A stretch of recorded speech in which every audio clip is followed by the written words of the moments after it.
We're here at Mind the Tech Tel Aviv. Now I have joining me Yael Fainaro, who is a Senior Vice President at Sina Media and the company's head of its Israeli operations. Thank you very much for joining me today. Hey, good morning. So first of all, could you please let us know a little bit about the company? What exactly do you do? Sure.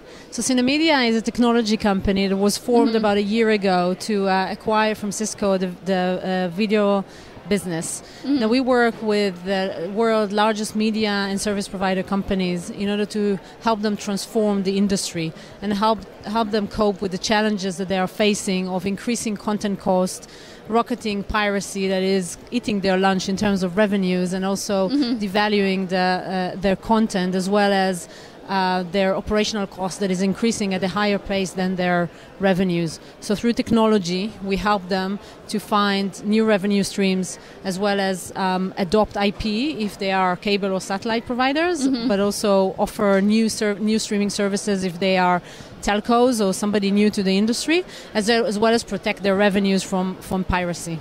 So you mentioned piracy there a few times. Could you expand more on that? Is that just multiple people freeloading on a Netflix account, or is that illegally downloading movies? Well, piracy, when I say piracy, you're probably thinking, young people in a garage downloading, uploading content on sharing sites. It's not that. Okay. What I mean is, commercial, for-profit organizations that offer services with hundreds, sometimes thousands of channels, free and on demand, including sports from all the major leagues that you can think of. And, they have their own operations, they have their own marketing and sales, and they have their own technology platform.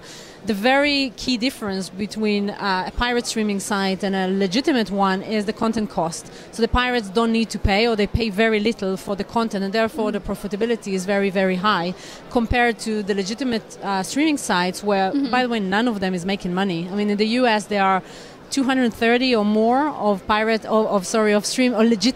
streaming services. None of them is making profit. So it's, that's part of the challenge that this industry has. And we, through technologies from cybersecurity, AI and machine learning, as well as network technology, help them kind of cope with that risk and decrease that impact, because it is eating their revenues. So a few more questions. Where do you see the media industry in the next 2 to 3 years? Do you see streaming services like ones that you mentioned, maybe like Netflix, having to surrender and start using advertisements for revenue? Well, I don't know about Netflix, so obviously it's their decision, but there are a few principles that we do believe that, and few things that we expect to see in the industry. A is the return of the bundle. I mean, we now have hundreds of different streaming services with a lot of good content, but it's spread across all of them. And if you're trying to find something to watch, it really becomes very, very difficult, because the content is spread across so many different sites. Each of them has their own app, each of them has their own password, and each of them has their own search engine. So if you are looking for something to watch, you really need to go one by one.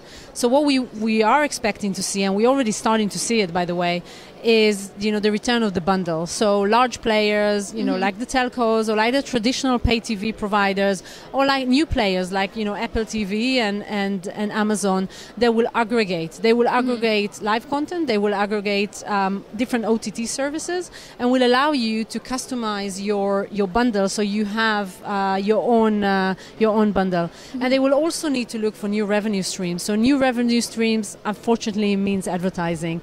Now, it doesn't mean that we'll have more advertising. It just means that we'll have more effective, and for the service provider, more income generating advertising, because they will be targeted, they will be personalized, and they will be embedded in the video experience in such a way that you'll accept it. So I don't know about Netflix, but the rest will have to use advertising, I'm afraid. Very interesting. So thank you very, very much for joining us today. It's a really pleasure. Appreciate your time. Thank you.